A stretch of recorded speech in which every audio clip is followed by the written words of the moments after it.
हरे रामचंद्र की जय।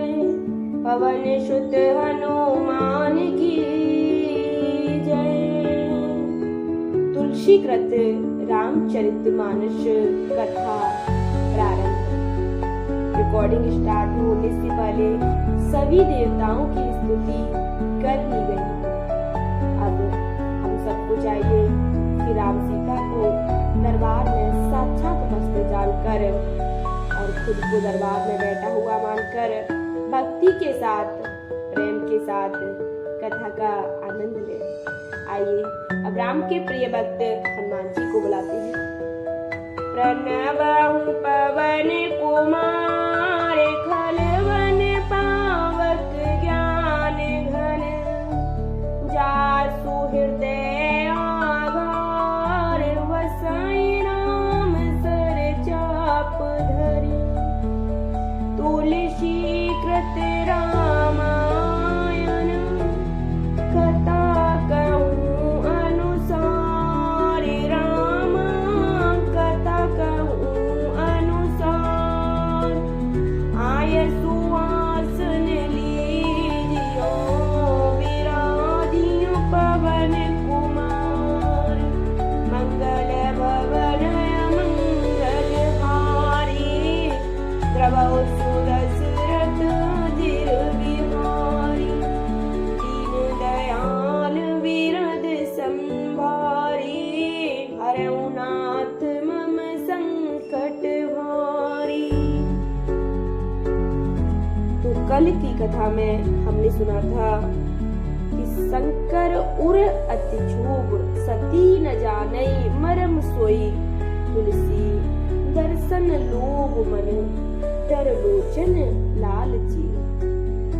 कि शंकर जी के मन में प्रभु श्री राम के दर्शन का बहुत ही लोभ है। उनके मन में खलबली मच रही है, परंतु सती जी इस वेद को नहीं जानती थी।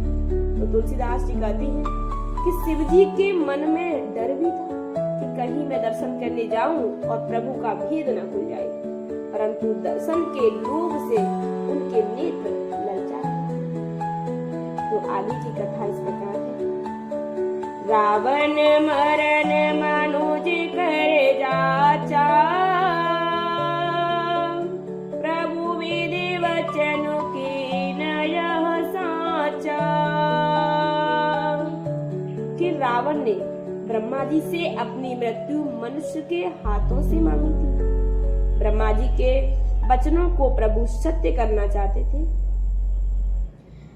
और जो मैं नहीं जाऊं रही पछतावा।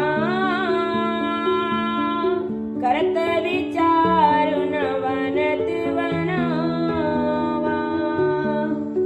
शंकर जी सोच रहे हैं अगर मैं उनके पास नहीं जाता हूँ तो पछतावा रह जाएगा कि प्रभु ने अवतार लिया और हमने दर्शन भी नहीं कर पाए। इस प्रकार शिव जी विचार करते हैं, परंतु कोई भी व्यक्ति ठीक नहीं है। कोई उपाय नहीं दिख रहा है कि किस प्रकार प्रभु के दर्शन करें। और समझाते हैं यही विधि भई सोच वस ईसा। तेही समय जाए दस सीसा। इस प्रकार महादेव जी चिंता के वश हो गए कि कैसे दर्शन करूं, कैसे नहीं करूं। उसी समय नीच रावण ने जाकर मारीच को साथ लिया और लीना नीच मारीच संगा। भयउ तुरत सोई कपट कुरंगा। जिस समय महादेव जी के मन में यह द्वंद चल रहा था कि प्रभु के दर्शन करने हैं, लेकिन कैसे करूं, उसी समय रावण नीच मारीच को साथ लेकर के तुरंत और कर चलो मूड हरि वैदेही। प्रभु प्रभाव तस विदित न तेरी। मूर्ख रावण ने छल करके सीता जी को हर लिया। उसे श्री रामचंद्र जी के वास्तविक प्रभाव का कुछ भी पता नहीं। और आगे समझाते हैं मृगबधि बंधु सहित हरे आए, आश्रम देखी नयन जल छाए। मृग को मारकर भाई लक्ष्मण सहित श्री हरि आश्रम में आए और उसे खाली देख करके आश्रम को सीता के बिना पाकर के उनके नेत्रों में आंसू भरे। वीरे विकल नर इवर बुराई,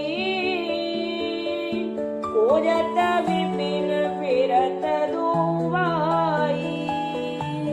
श्री रघुनाथ जी मनुष्यों की भांति विरह से व्याकुल है और दोनों भाई राम लक्ष्मण वन में सीता को खोजते हुए फिर रहे हैं। कबहू जोग वियोग न जाके, देखा प्रगट विरह दुख ताके। जिनके कभी कोई संयोग वियोग नहीं है, उनमें प्रत्यक्ष विरह का दुख देखा गया प्रभु श्री राम, क्योंकि प्रभु नर लीला कर रहे थे। और दोही में तुलसीदास जी कथा सुना रहे हैं। अति विचित्र रघुपति चरित, जान परम सुजान। जे मति मंद विमोहवश, हृदय धरई कछुआन।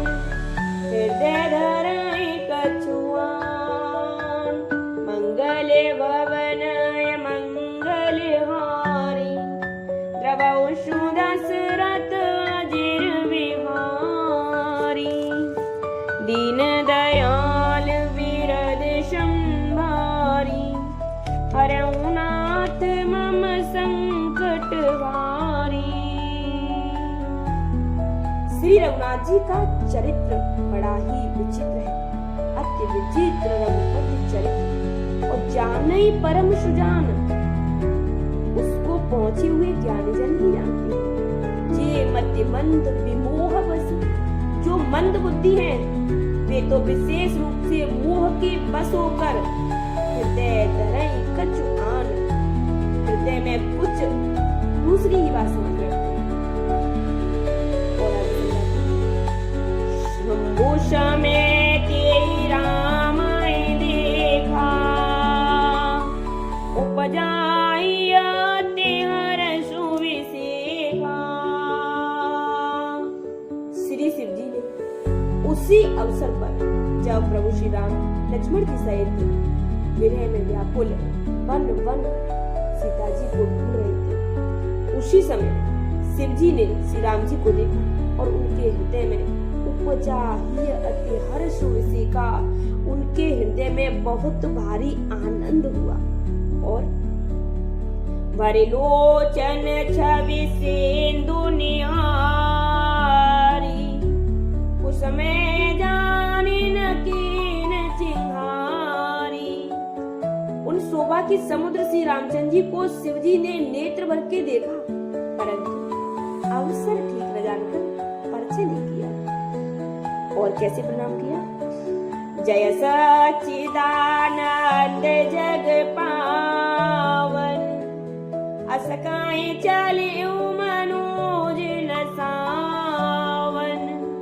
जगत के पवित्र करने वाले सच्चिदानंद की जय हो। इस प्रकार कहकर कामदेव का नाश करने वाले श्री शिव जी चल पड़े। चले जात शिव सती समेता, पुनि पुनि पुलकत कृपान केता।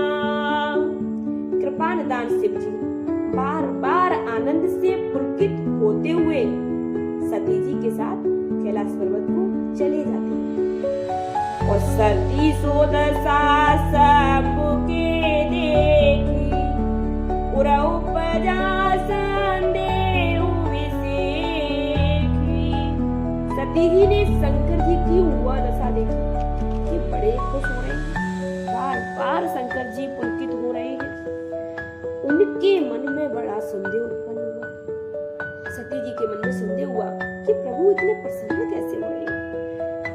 और शंकरो जगत वंद जगदीशा सुर नर मुनि सब नावत सीसा। और वे मन ही मन कहने लगे, सती जी अपने मन में सोच रही हैं कि शंकर जी की सारा जगत वंदना करता है, वे इस जगत के ईश्वर है, देवता है, और सारे देवता मनुष्य मुनि सब उनके प्रति सिर नवाते हैं। और ये मेरे प्रभु ईश्वर होकर किसको मना कर रहे हैं? दिन न पसुताई की न परिणाम कैसा सच्चिदानंद परधामा। अब सती जी सोच रहे हैं कि जो स्वयं ईश्वर जो जगत का पालन करता है, उन्होंने एक राजपुत्र को सच्चिदानंद परम धाम कहकर प्रणाम किया, और भय मगन छविता सुविलोकी अजऊ प्रीति उर राति न रोकी। उसकी शोभा देखकर वे इतने प्रेममग्न हो गए हैं कि अब तक उनके हृदय में प्रीति रोकने से भी नहीं रुकती। इतने खुश हो रहे, इतने प्रसन्न हो रहे। और अब दोहा के साथ कथा को विश्राम देंगे। ब्रह्म जो व्यापक विरज अज अकल अनीह अभेद सो के देह धरि होय न जाहि न जानत वेद जाहि न जानत वेद। मंगल भवनाय मंगल हारी प्रभु सुदशरथ अजिर विहारी। दीन दयाल विरद संभारी हरऊ नाथ मम संकट भारी। ब्रह्म जो व्यापक विरज अजय अकल अनीह अभेद, जो ब्रह्म सर्वव्यापक माया रहित अजन्म अगोचर इच्छा रहित और भेद रहित है, तो के देह धरि होय न जानत वेद। और जिसे वेद भी नहीं जानते, क्या वह देह धारण करके मनुष्य हो सकता है? ऐसा प्रश्न, ऐसा संदेह माता सती के मन में उमड़। कल की कथा बहुत ही ज्यादा रोमांचक है, तो हम सबको चाहिए आज की कथा का आनंद लें और कल की कथा आने का वेट करें। आइए अब सभी देवताओं को विदा करते हैं और आप सब बोलिए श्यावरी रामचंद्र की जय, पवन सुत हनुमान की जय। जय श्री राम।